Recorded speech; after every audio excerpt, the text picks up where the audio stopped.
We want to go now to the escalating violence between Israel and Hamas. The violence has gotten much worse and has reached levels not reached for at least 4 years.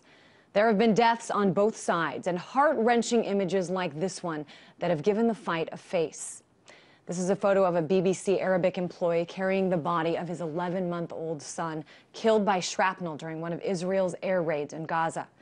The Israeli Defense Force says it's been warning people to take cover and posted this video from earlier today in which they said they've been dropping leaflets which say in Arabic, quote, "Important announcement for the residents of the Gaza Strip.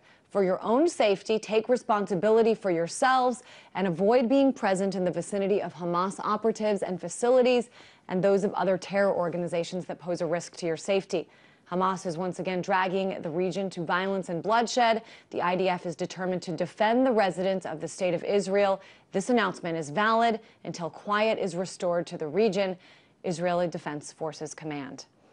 So we want to talk about all of this, and I've got Max Blumenthal, a writing fellow at the Nation Institute in our New York studio. Max, first, just let me get your take on this escalating violence. Well, first of all, as you can tell, I'm not in your New York studio. I'm in my Brooklyn studio. Well, that's good that you didn't have to deal with the traffic then. I think one of the problems with the coverage we're getting in the U.S. and what you're seeing in the international media on networks like BBC is a failure to recognize that it was Israel that broke the truce, that it was Israel that on November 8th made an incursion into the Gaza Strip near Khan Yunis in the northeastern part of the Gaza Strip and killed a child named Ahmed Abu Daqqa. And this was the beginning of what is now known as the escalation. Gazan fighters responded by attacking Israeli soldiers, not Israeli civilians, and Israel responded by killing more civilians in the Gaza Strip, leading to the escalation. So it's really Israel, which actually broke a truce, then proceeded to kill Ahmad Jabari, who's the head of the military wing, the Qassam brigades of Hamas, who was the man who was really enforcing all of the truces and all of the ceasefires and attempting to punish the smaller factions in the Gaza Strip who fired rockets into Israeli-controlled territory.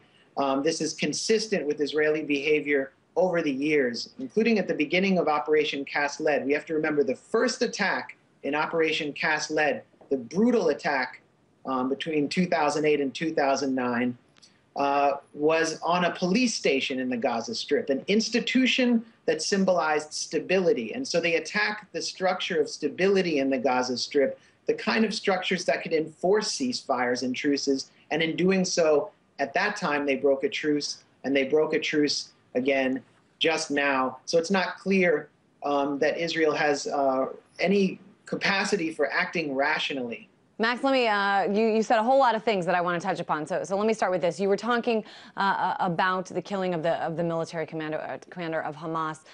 This is Israel's first major offensive into Gaza in 4 years. What are the reasons that the Israelis are citing for the assassination of the Hamas leader following these aerial attacks? Well, it's easy to sell this assassination to the Israeli public.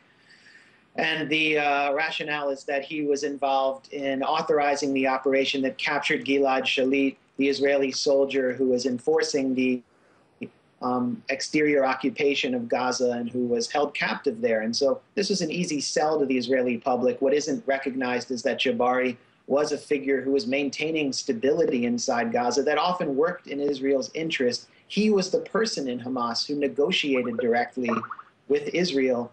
And according to Gershom Baskin, who helped negotiate the release of Gilad Shalit, Jabari was involved in upholding the ceasefire. And Baskin was speaking directly to him as sort of a liaison between the Israeli military and Hamas. So I'm really puzzled by this personally, because I thought Israel's strategy as a sort of rational actor, I mean, I don't really support their strategy in any way. It's a settler colonial strategy, but their strategy was to domesticate Hamas in the same way that they did with Fatah in the past, and to work with Qatar to basically take Hamas and make them sort of a stable ruler of Gaza and crack down on the smaller factions. And they're not doing that. Instead, what they've done is may put Hamas back into the role into its traditional role as a resistance faction, which wins it a lot of credibility on the street, and basically embarrass Mahmoud Abbas just as he was about to go to the UN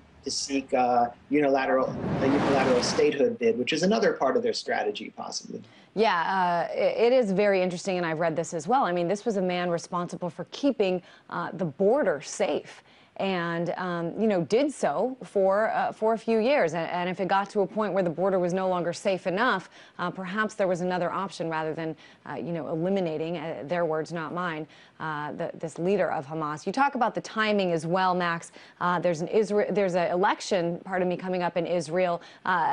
Talk a little bit about the significance of this timing. A lot of people are wondering why now. Well, one figure who's been diminished, as I mentioned, is Mahmoud Abbas, the Western-backed leader of the Palestinian Authority, which has acted as an occupation subcontractor today, breaking up a Palestinian demonstration in the West Bank.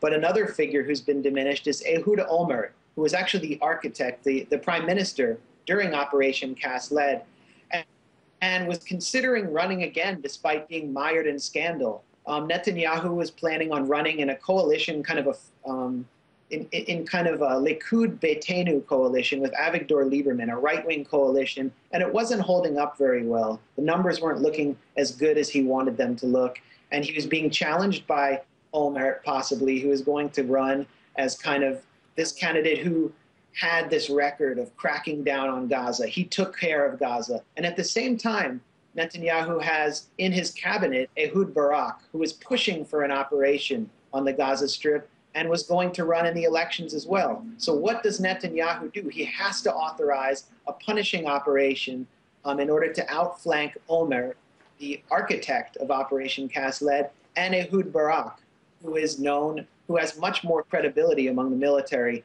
than Netanyahu. So essentially, Palestinians are dying in order to win votes for Benjamin Netanyahu and his new partner, Avigdor Lieberman. It's a tradition in Israeli politics to campaign on the blood of Palestinians. We saw it in Operation Cast Lead with every major party, including Kadima, then led by Tzipi Livni, boasting about how much they supported the Israeli brutality in the Gaza Strip, with Tzipi Livni actually declaring that the Israeli army acted like hooligans, and that was a good thing. So this is classic Israeli politics. Max, earlier on we showed a photo of a BBC journalist carrying the body of his baby. This was on the BBC website and is no longer on the front of the website. What do you think? I mean, is this just because things are moving so fast there? I think it's absurd that we don't see more journalistic solidarity, more solidarity in the Western media for one of their colleagues who is working in a war zone and whose family is dying as a result. And the only answer is that because they're deeply uncomfortable about reporting Palestinian deaths. And in the U.S., we're just really not seeing a lot of reporting on Palestinian casualties, which is classic. But, What about the end game here, Max? I mean, a lot of people are just wondering, how does this end? I don't think Israel wants another, well, first of all, the region is completely different right now. You have a completely new government in Egypt, which reflects the sense of the sentiment of the Egyptian public much more, which it's controlled by the Muslim Brotherhood. And so this is a big test of the Egyptian government. That puts a lot of pressure on Israel to end this operation because their relations with Egypt have already deteriorated in the short term.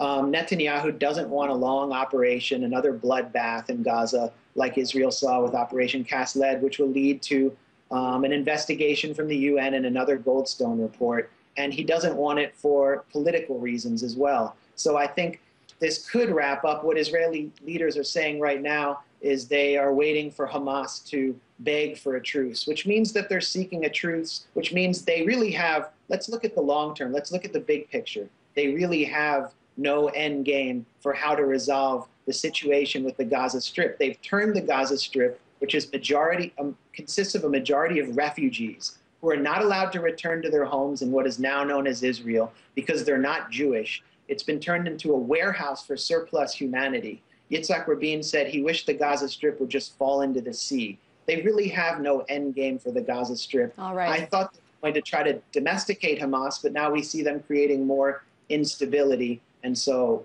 in the long run, we're going to continue to see chaos and bloodshed. Certainly a terrifying situation there. Max Blumenthal, writing fellow at the Nation Institute, joining us from Brooklyn, New York. Thanks so much. Thanks.